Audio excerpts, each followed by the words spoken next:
ఒకరోజు ఒక అడవి నక్క ప్రాణాల కోసం పరుగు తీస్తూ ఒక గ్రామంలోకి వచ్చింది. వేటగాళ్ళ భయంతో ఎటూ తోచక పరుగెత్తుతూ ఒక ఇంట్లోకి దూసుకెళ్ళింది. ఇంట్లో నీలం రంగుతో నిండిన ఒక చిన్న నీటి తొట్టి ఉంది. ప్రాణ భయంతో ఆ నక్క ఆ తొట్టిలోకి దూకింది.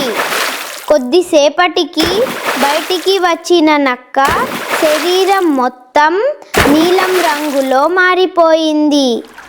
ఎవరూ చూడకుండా అక్కడి నుంచి బయటికి వచ్చి వెంటనే అడవిలోకి పారిపోయింది. అడవిలోని జంతువులు ఆ నీలం రంగు నక్కను చూసి ఆశ్చర్యంతో భయంతో నిలిచిపోయాయి. ఇంతవరకు ఎప్పుడూ చూడని వింత జంతువు కావడంతో వణికిపోయాయి. జంతువుల భయాన్ని గమనించిన నక్క చతురతగా ఒక ఆలోచన చేసింది. ఒక పెద్ద రాయి పైకి ఎక్కి గంభీరంగా నిలబడి, నేను దేవుడు పంపిన నీలిరాజును, ఇక్క నుంచి ఈ అడవిని నేనే పాలిస్తాను అని ప్రకటించింది.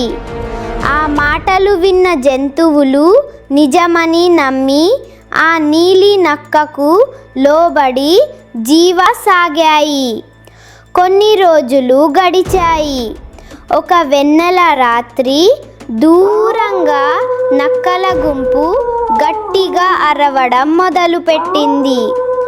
ఆ శబ్దం విని నీలి నక్క తన వేషాన్ని మరిచి సహజ స్వభావంతో నక్కలతో కలిసి గట్టిగా అరవడం ప్రారంభించింది. అంతే, అడవి మొత్తం నిశ్శబ్దమైంది.